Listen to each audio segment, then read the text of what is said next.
In this video, I'm going to share with you how you are expecting help from God the wrong way. When we pray, when we ask the Lord for something, most of us make this mistake. We ask God for something and we expect God to do it the way we ask Him. Let me explain. For example, you are in school and you're trusting the Lord for school fees, but your mind is already fixed on your uncle. Your mind is already fixed on your auntie that have promised you one time that she's going to handle your school fees. So you are praying to God, asking God for help, but your mind is already fixed on your auntie. In other words, you're praying to God for, school fees to come, but you are believing that God will bring these school fees through your auntie. This is one of the mistakes many of us make.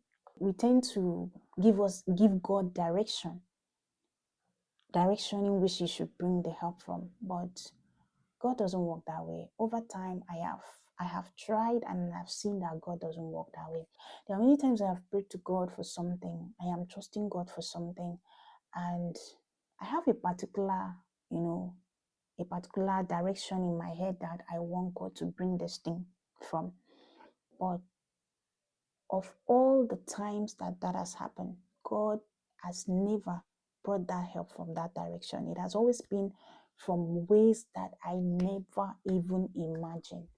Like ways that if someone had told me that help will come from that direction, I would say no.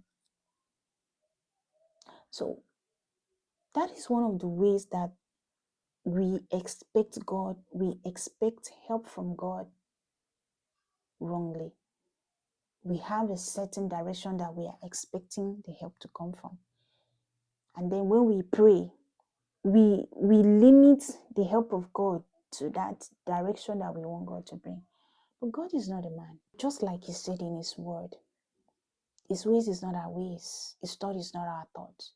So you cannot limit God to one direction. Let me share a story with you, a very personal one. There was a time that I was trusting God for school fees. I had someone that was sponsoring me, and along the line, something happened. The person started acting in a funny way, and I refused giving into what the person was looking for. That's not for this video though. And then I went to God. I was praying to God to change the person's mind, because I had like a week for the portal to close. And you know that if the portal closes, that means I'm not going to write exam for that semester. And so I was really disturbed. I was praying, God, send me help. Father, send me help. But I was already tying my expectation to the man that God was using to sponsor me. But God shocked me. He brought the help from a different direction that I never even imagined. And that wasn't the first time that it happens. So when you pray, I want you to do something. Whenever you pray, don't tie your expectation to your business. Don't tie your expectation to your husband or to your wife. Don't tie your expectation to your mother or to your father. Yes, because sometimes God will bypass your parents and use someone else. This is what I've been practicing over the years since I discovered this, and it's been working for me. When you ask God for anything, keep an open mind. If you're asking God for a job, keep an open mind. Forget about that your uncle that is in the government. Forget about that your auntie with connections. Forget about your circle of friends. Keep an open mind, because God may not even bring you from that direction. I'm speaking from experience. So whatever you're trusting the Lord for, keep an open mind, because many times God brings these things from directions we never even think about. I was in Nigeria trusting the Lord for school fees, but God bypassed the person that I was believing that God will change his mind to pay my fees. God bypassed the person and brought someone from UK. Someone I never knew. someone I've not seen before. So why do you limit God? Why do you limit God to your expectation? Why do you limit God?